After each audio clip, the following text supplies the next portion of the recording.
Welcome. Lovely to have you all with us today. I'm Jane McLennan. I'm a dairy farmer in Greytown, but I've been working at Farm Focus for 12 months now. The topic of today's webinar is managing livestock in Farm Focus. Today, we've got a mix of sheep and beef and dairy farmers. So we're going to be using a combination of the sheep and beef and the dairy demonstration databases. I will let you know when I'm moving between those databases. So what I want to do now is move into the demonstration database. So at the heart of managing your livestock are your livestock codes. So let's take a look at those to start with. You can find your livestock codes under Settings, Codes, Farm Codes, and here are all our farm codes. They're divided into sections, categories, and extended codes. Your stock codes are divided into stock categories and stock classes. You'll note that your stock categories sit both within the income and the purchases section, and what's in one mimics the other. So let's go in here and take a little bit more detail into their stock codes, because if this information is not correct, your stock rec will be all over the place. So first of all, we've got some standard information here, but then we come down to the type. Now it's important all your stock codes have the type set as stock. This makes sure the information pulls through into your stock rec, and it also makes sure that everything in your income and purchases mirror each other. Next, we have the settlement delay. This is optional, it can be set as 0, but if you specify a number, say 14 days, Farm Focus will automatically calculate the payment date to be 14 days after the invoice date. For example, I only use AFCO and their terms and conditions are 14 days. So I specify 14 days here, and it means that Farm Focus will automatically calculate my payment date to be 14 days later. Now, if you use multiple suppliers which have different settlement dates, then it's probably better to leave this as 0. Next, we have our stock units. Now, these are an industry standard. They should always be correct, but you can always check that they're correct, and you can do that by going into the Beef and Lamb or Dairy NZ websites or downloading our demonstration data. So anyone can download a demonstration database. You go up here to the top here and see where mine says add farm. Yours would say start demonstration. You get the demo for 7 days, but you can download it as many times as you like. Next, you have your age too. Now I'm in my ewe lambs, so they are naturally going to age up to my ewe hoggets. So that is correct. Now, does everyone understand the aging process? Basically, you're a lamb, and then on the last day of the financial year, all lambs become hoggets. Now, this is an industry standard. All stock age up at midnight on the last day of your financial year. So if my end of financial year is the 31st of May, my stock age up on the 31st of May. If your end of financial year is the 30th of June, your stock age up on the 30th of June. So that's the aging process. Next, you have your breeding status. Here, you get an option, 4 options. You can choose whether your breeding status is breeding, and this is for your primary breeding stock, your mixed age ewes and your mixed age cows. We also have a secondary breeding option, and this is primarily for the red meat sector who potentially like to differentiate their lambing percentages between their hoggets and their mixed age ewes. So if you specify your hoggets to be your secondary breeders, it allows you to differentiate your lambing percentages. Next, we have progeny.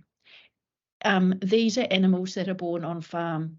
So to be born on farm, you must be progeny. So all lambs and calves need to have their breeding status set as progeny. And then the final option is none. These are for our male stock and any stock that's too young to produce offspring. Next, we have our KPI reporting groups. Now, you will need to select a KPI reporting group for your category code, and this determines how your information is displayed in some of your reports. Next, we have our default unit of measure, and you get a choice here to select either live weight or carcass weight. Farm Focus will default to whichever one you choose in the Needs Action screen to speed up that coding process. And finally, we have our yield. The yield percent is used to calculate carcass weight from live weight or live weight from carcass weight. The tip here is if you have come through from Cash Manager Rural, your yield is possibly going to be set as 0, as Cash Manager Rural didn't have this yield percent function. We ask you to add your yield, and then Farm Focus will automatically calculate consistently carcass weight or live weight depending on the report. Now, with your farm codes, we recommend that you adopt the KISS principle. Keep it simple, silly, or stupid. Too many stock codes here in your livestock grid can make a very complex stock rack. There is no real advantage of having your 3- and 4-year-old mixed stage ewes or cows identified. At the end of the day, they're all mixed stage ewes or cows, and having that extra level of complexity makes the stock code and the aging up process very complex. So adopt the KISS principle. You're also able to, with these 3 magical dots here, you can edit, delete, or deactivate your stock classes. We wouldn't recommend you delete your stock classes unless you're confident you're never going to use them. Recommend that you deactivate them, because then you can always reactivate them if necessary. Now, just as a bit of a tip here, if you've got the stock class in a future plan, or you've got the stock class being aged up to that particular stock class, you won't be able to deactivate that stock class. You can also edit the stock classes if you like, and you can actually change the names here to use language that you use more on farm. Also, the order of these stock classes is important. What you normally do is you have your young stock in the middle here, and then you have your female stock aging up and your male stock aging down. Now, if your stock are not behaving as you'd expect in your stock rec, please come back and review the information here in your stock codes, because it's highly likely that something is not correct within here if your stock rec is not behaving as you expected it to. So now let's move to the stock grid. To find that, you go into Plan and into your working plan. Now note in Farm Focus, your working plan or budget is made up of 2 components. You've got your cash flow, and that is all about the dollars. And then you've got your livestock grid, and that's all about your stock quantities. You can put a dollar value on the stock quantities and it will feed into your cash flow. But today we're going to be focusing on the livestock grid.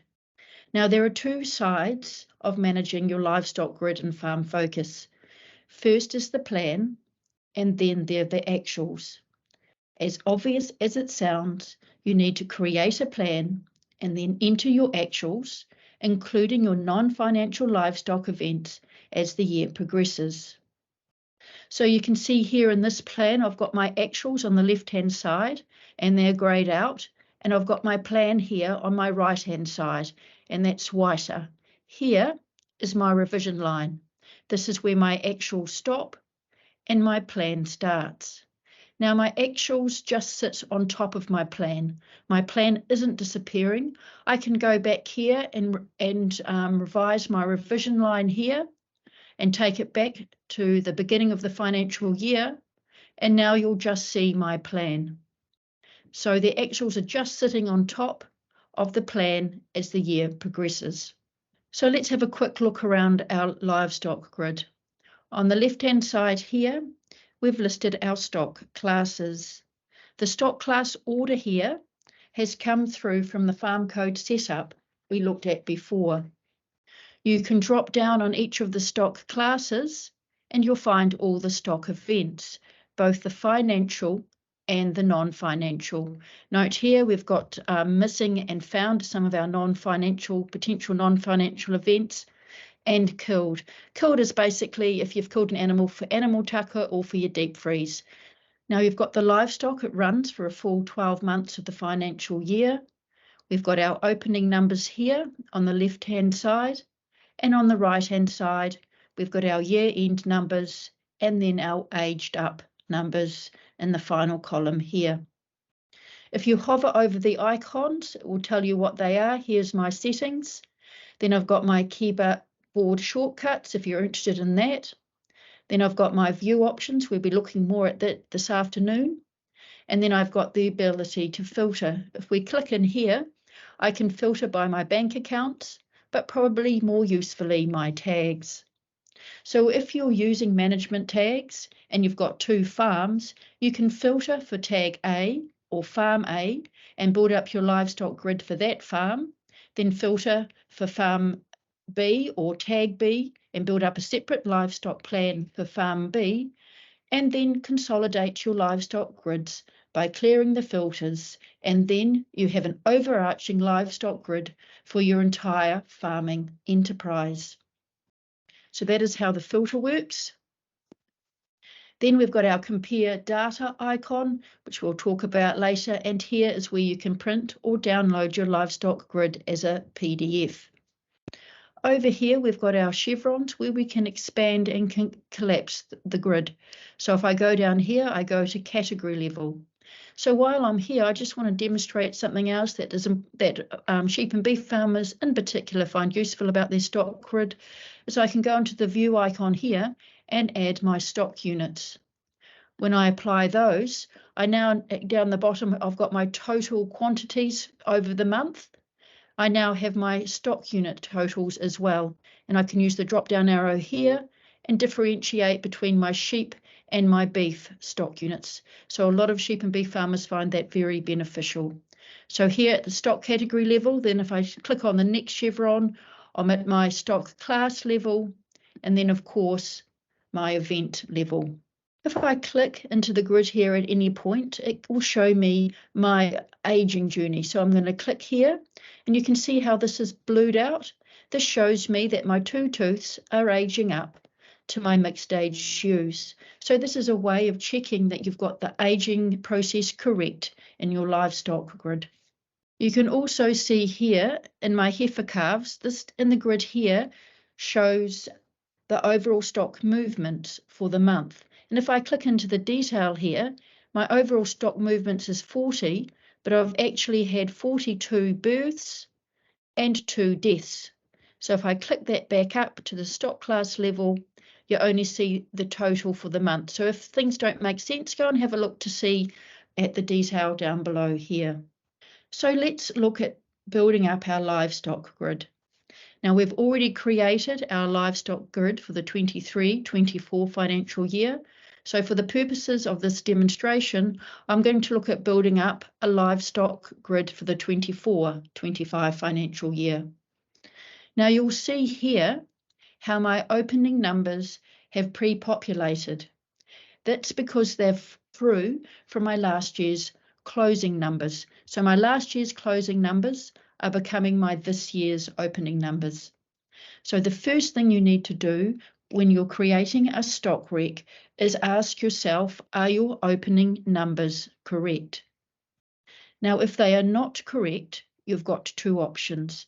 First, you can go back to last year's stock rec and correct that. So your closing numbers are correct, which means your opening numbers for next year will be correct. And then your second option is you can draw a line in the sand and change this year's opening numbers so that they are correct. Now, if your stock rec is really untidy, then you're probably better to start with a clean slate and adjust your opening numbers so that they are correct. To adjust your opening numbers, you can go here into settings, or you can just simply click anywhere in the opening column and it will take you through to your closing numbers from last year and your opening numbers from this year. And then you can just simply change these numbers. So I've got 52 sires. I'm going to change that to 70, and then save. And you'll see here my 52 changed to 70. Now, what is interesting, I've got this red mark here in the corner. This is just a warning to let my accountant and myself know that my opening numbers from this year differ from my closing numbers from last year. It's only a warning, nothing else. Also, when you're looking at your opening numbers, you should never have any lambs or calves in your opening numbers. Remember the aging process. All your animals have aged up at the end of the financial year, and they are actually born during the year. So if you've got any calves or lambs in your opening numbers, then your stock rec needs to be amended. And you should also never have any negative numbers in your opening numbers. You can't have negative livestock numbers. Okay, let's start thinking about building up this plan. Now, there is no right or wrong way to create a stock rec. It is a personal preference. But there are two key approaches. First of all, you can start with a blank canvas and build your livestock rec up. This allows you to think about the year ahead without any bias at all and really consider what's going to be happening the next financial year. The other option is you can use this compare data tool. This means you place a plan or your actuals on line 2, and you use this as a guide to creating your livestock grid or stock rec. And I'm going to demonstrate this later. But what probably is important to note is this compare data function is a new feature of Farm Focus. So regardless of which approach you take, the overall high-level process is the same. What we would suggest you do is start from the top, go to the drop-down arrow and enter all the events for each stock class for the whole 12-month period.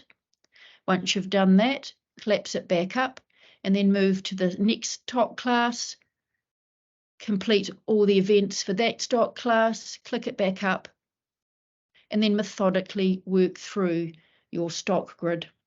Now, for the red meat sector, your main income source is the sale of your stock. So it's really important that you get the revenue part of your budget correct, and that's your stock rec. So let's start with a blank canvas. Now, what is really handy to know is if you want to build a stock rec up quickly, you can do so by simply entering the quantities into the livestock grid. And then once they all make sense, you can go back and enter the dollar values. So for example, here I can just click into my mixed age ewes and I can say, right, I'm going to sell, say, 200 of these mixed age ewes in November. These are all fictitious numbers. I'm going to sell another 300 in, say, January and another 300 in February. And then I'm going to also have some deaths. I'm going to enter some deaths here. So you can just simply quickly complete your stock rec like this. But what's important to note is if you go, remembering that the livestock is always talking to the cash flow, if you go into the cash flow, you'll get all these red alerts here. And this is telling you you need more information. Farm Focus has seen an event happening in the livestock grid, but there's no dollar amounts associated with it, so it wants you to add those dollar amounts there.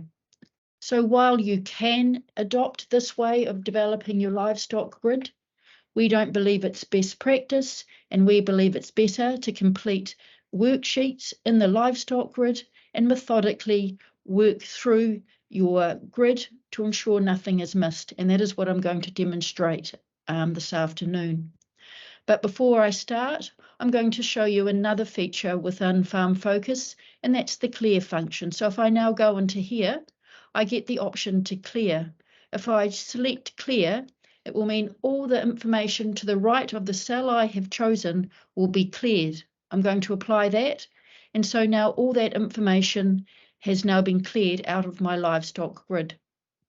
So I've got a blank grid here to start building up.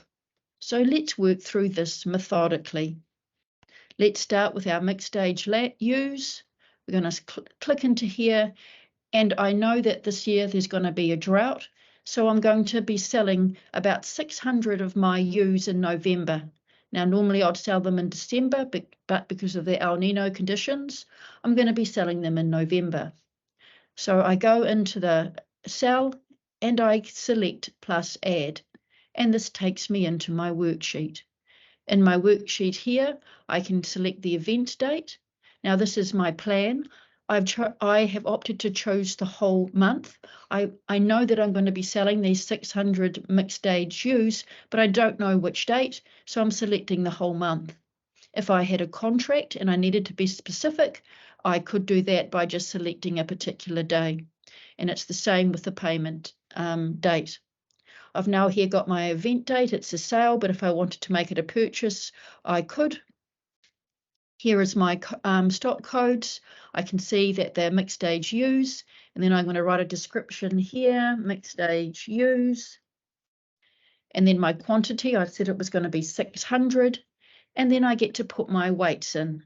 Now I'm aiming to get 26 kgs per head carcass weight. And the price, I'm hoping the schedule will be at least $4 per kg. When I enter that, Farm Focus automatically enters the amount. And what is interesting here too is Farm Focus will automatically calculate the dollar per head as well. So these 600 ewes are going to be selling for $104 a head. Likewise, if I put 104 in here and put per head, Farm Focus would automatically calculate my dollars per kg as well there. Down below here, I get to write any assumptions. So this time I'm just going to write El Nino because that is why, in a couple of years to come, if I come back and look at this, I think, why did I plan to get rid of my ewes in November? I don't normally do that to December or January. This will be my little reminder. It's because of, that's right, it was that El Nino weather pattern. So what is useful to remember, though, is that if you've got some really important information, add it here to the description, because then it will pull through to the worksheet list view. And the other thing to note too here is this price should be the net price after any commissions and levies have been deducted, rather than what's actually on the schedule. So now I've completed this worksheet, I'm going to add. And then you're going to see the worksheet list view appear here. Now this here, P tells me it's a planned item. If it was an actual, it would have an A there. And this is just a summary of that planned item. And then I click out of here. Now the only other event that's going to happen to my ewes in this financial year is I am anticipating a few deaths over lambing. So I'm going to go in here and I'm going to add another worksheet about the deaths. Again, the deaths are going to occur sometime in August. I'm not sure exactly when, but sometime. The event is a death. It's for my mixed age ewes. And the quantity is, I'm expecting, say, 70 deaths. If I wanted to, I could add a description and any assumptions as well. And then I add. And then you'll see my deaths coming through here. So I've completed all the events that I'm expecting to have happen to my mixed age ewes.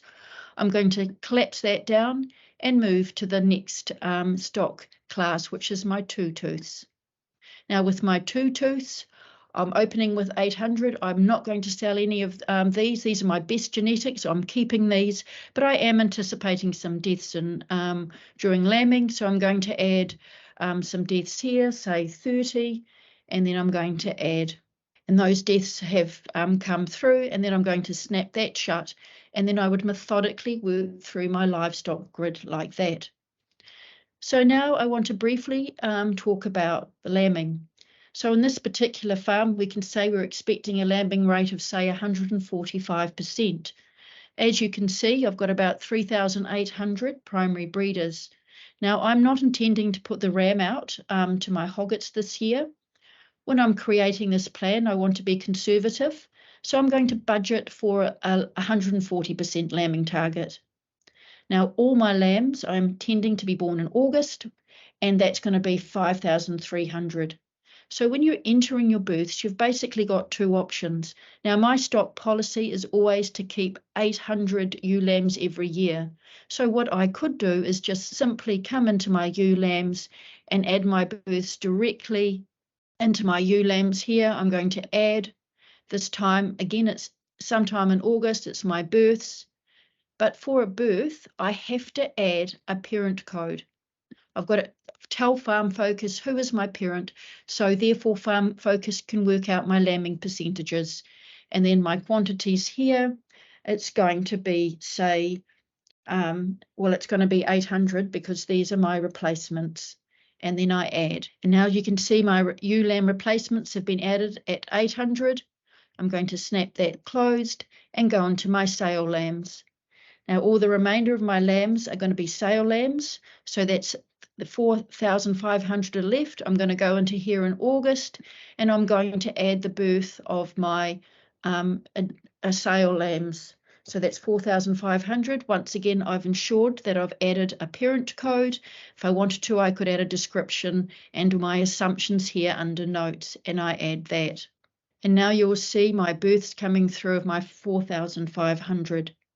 Now, the other approach is that I could have lumped all my births into my sale lambs, all 5,300 of them. And then at the end of the financial year, I could use the transfer out option, and I could transfer my sale lambs and transfer them in or code them in to my ewe lambs. So that's the other way of doing it. It's up to you. There is no right or wrong way. So now I've got all my lambs, my sale lambs within Farm Focus. Now I'm going to look at selling them. Now, my standard process in my farm is that I sell some store lambs usually in December, and then the rest go to the works in March. Now, once again, through the El Nino weather conditions, I'm actually going to try and sell them in November this year before I run out of feed. So once again, I'm going to add this event in through my worksheet. So again, the event's going to be in November. It's a sales event. I'm adding a description here. These are my store lambs. Now, if I had a contract, I could put the contract name or any pertinent information here, or add additional information here under my assumptions.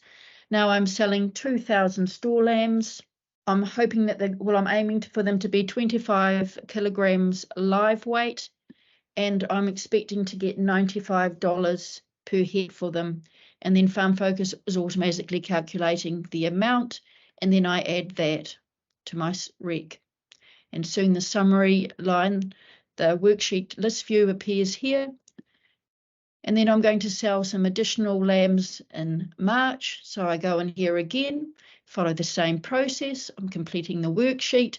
This time my lambs are going to Athco lambs, they're Meatworks. I'm getting rid of my remainder, my 2,500. I'm aiming for 16 kilograms of carcass weight, and I'm hoping the schedule is going to be $7 per kilogram, which is $112 per head, which is probably too high, but who knows, hopefully the schedule is going to turn around between now and then I add that. So then the worksheet view comes for both of those. They're both planned items, and I can see them here on my stock grid as well. And then I close that up. So that is how you would basically build up your stock rec from a blank canvas. What I'm going to do now, though, is move into the dairy demo data, because what I want to demonstrate as well is how to build up your livestock grid using the compare data tool. So once again, I'm going into my plan and into my livestock plan. And this time I want to use my compare data tool. And you remember with your compare data tool, with this tool, your actuals or any other plan from last year are going to be used as a guide to building up the plan. So I go up here into my compare data tool, I click here, and then I choose which data set I want to use as my comparison. Now the normal one probably would be your actuals from last financial year. But if last year is not a normal year for you, you could choose another year. Or if you've got a plan, you could use that as well. Now I'm going to apply that. Now what you see here now in my livestock grid is my actuals from last year are sitting along the bottom, and I'm going to use those as a guide to completing my livestock grid for this financial year, which is blank. So once again, you methodically work through your livestock grid, starting at the top. I'm going to start with my mixed age cows. I'm going to click down into the event level, and you can see here for my deaths from last year, I had these deaths over calving. Now my policy for this dairy farm is that I'm not going to have any change in stock policy. I'm anticipating having similar number of closing animals to opening numbers. So I'm expecting my numbers to be more or less the same as last year. So now when I click into this cell, because I've got the compare data icon working, I get this optional extra selection of copy line 2. If I select copy line 2, it will mean I'll be copying my data from last year that I've looked at and thought, yep, so I'm going to have the same pattern this year. I'm happy to copy that up. So I select copy line 2. I then get this modal appear, and it gives me the ability to apply a percentage adjustment if I want to. Now I can apply no percentage adjustment, or I can apply a percentage adjustment by price, by quantity, or by weight. But I want to apply none at this stage. I'm just going to have the same number of deaths for my mixed age cow as last year, and I apply. And so I'm now using my last year's actuals as a guide to developing my livestock grid for this year. I then go up to my sales. And again, I'm expecting to have the same pattern occurring this year as last year. So last year I sent a few cows off to the works after the first herd test. And then I sent some more off at the end of my season, both my empties and then my poor performers. So I'm going to follow that same pattern. I want to copy line 2. But this time, I want to apply a percentage adjustment. And I want to apply this percentage adjustment to price. Now, as soon as I do that, my adjustment here lights up.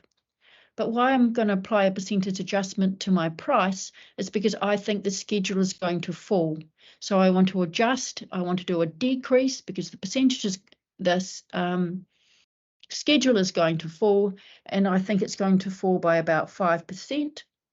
So I click on there and I apply. And when I do this, remembering I'm in my stock rec, and the stock rec is all about quantities. So my quantities haven't changed, but because I did my adjustment by price, and we've spoken about the cash flow grid and the livestock grid talking to each other. When I go into my livestock grid for my mixed age cows, you will see here, this is my cash flow for my next financial year. These numbers here are 5% lower than those numbers. So that's where you've seen that adjustment occurring. So back in my livestock grid, I'm happy with those changes, those events for my mixed age cows. Nothing more is going to be happening. I click that closed, and then I move into my next stock class, my 2-year-old heifers. And again, I'm expecting the same thing to happen. I'm going to copy line 2 here, same number of deaths. And then for my sales, the same thing as well. I'm not going to apply any percent adjustment. I'm going to have the same number of empties as last year because I've had the bull out for a long time. My heifers are in really good condition. They're all going to get in calf. So I'm only expecting 2 empties that need to go to the works at that point. And then I snap that closed again. And once again, I methodically work through my livestock grid, but I'm using my last year's actuals as a guide. Now, what I can do, I can actually add a worksheet if I like here. So I'm going to just sell another 2 heifers. I'm just completing a worksheet as I did when I demonstrated a building up from scratch, and I add that in here. And you'll see that additional 2 cows has come through here as well. So you can use the copy line 2 as a guide, but you can always complete additional worksheets if you need to. So once you've built up your stock rec, what you need to do at the end, before you say, yep, it's all done, you need to actually do a sensibility check. So I'm going to go here and look at this. My closing numbers from last year are 349, yet my opening numbers were 330. Now I've said on this farm that I want my milking cows to be the same year on year. So I've actually got an additional 20 stock here, and I think, oh, what's going on here? I need to investigate and see what's wrong. Well, it's pretty obvious. I've actually got a whole lot more heifers coming through this year than I did last year, which means I can more heavily cull my mixed age cows at the end of the season. So what I want to do, as you can see here, because I've copied line 2, these numbers are the same. I actually want to make an adjustment here. So I click into this and I want to view the worksheet. I select view. This is a list of the worksheet list view of all the events for the 12 months, and the one that I'm interested in is highlighted. I can either click in here or I can use my 3 magical dots and edit this planned item. And what's really cool is this detailed information here. I haven't entered it this time, it's just come through because I copied my actuals from last year. But now I want to change my quantity to 54 because I've got 20 additional heifers coming through and I can afford to cull more heavily, and I save that. And now you'll see that 34 has become 54. I close that back and my closing numbers are very similar to my opening numbers, and I'm happy with that. So always, after you've completed your livestock grid, go back and check that it makes sense. I want to now talk about managing the livestock grid as the year progresses. So I'm going to go back into our sheep and beef demonstration database for that, my plan, and then I'm going to go into my working plan that I've already developed, a complete plan for the 23-24 financial year to demonstrate this. So during the year, when you're entering your actuals, you will naturally be entering your sales and purchases because money has physically come in or out of your account. So you'll be coding the actuals as the event occurs, which is great. It ensures that the sales and purchase automatically come into your livestock grid. But when you are coding these events, please remember to always add the correct quantities and weights so that the information flows through into your reports and also into and it also makes creating your budget for next year or your livestock grid next year easier because you've got all that rich data. When you're coding your actuals too, you do need to consider how they are classed in your database as opposed to how they are classed physically on the farm. When you're coding transactions, the rule of thumb is to use the code the animal opened as. So always think back, how old was this animal at the beginning of the financial year, and code it like that. For example, lambs and calves born in spring will age up to hoggets and 1-year-olds at approximately 9 months of age. So if you sell an animal, say in July, that you consider on farm to be a lamb, and the works on the docket may deem it to be a lamb also, but it's not a lamb because you're selling it in July and that lamb has aged up. And although it might physically call it a lamb on farm, it's actually technically a hogget and it needs to be coded as a hogget. So another common error is people forget to add in their births. Now this here is the demonstration database. I have added, we've added in all our births, but a common error is that farmers forget to add in their non-financial events. So please add in your births. Now you should be entering your births as soon as you can, as they feed through into your performance reports. And don't forget, when you're entering your births, you always need to enter the parent so that we can calculate your lambing percentage for you. Now, there are a few other common views that are really handy in the livestock grid, especially for our sheep and beef farmers. So if you go up into view here, you can view by stock on hand. And when I select that, I get this additional column here that shows my stock on hand at revision date. And this is very handy because every time you run your stock through the gate and you get a new tally for a particular stock class, say your ewe hoggets, you should come back here and go into Farm Focus and check that the number you've got for your ewe hoggets here matches that tally that you've just got on farm. And if it doesn't match, then you need to go back and investigate why. Some other views that are handy to be aware of is that you can show your monthly balances. And when I apply this, this will show us our stock each month, which can be handy if you want to know, for example, in December, I'm going to have 3,000 sow lambs still on farm. So we've got the show monthly balance option as well. And the final view I'd like to show you is remaining budget. When I apply the remaining budget, I get this additional column here on the right-hand side, which tracks your remaining stock numbers for the year to achieve your planned closing numbers. Now, this is great if you trade large quantities of stock. So the final thing I want to show you is the averages. Some farmers aren't aware that we've got these averages in here, and they're an incredible tool. So I'm going to go down here into my sales lambs. I want to show my averages for my sales lambs for the last 12 for the 12 months of the 22-23 financial year. I go into here and I click into the cell and I select view.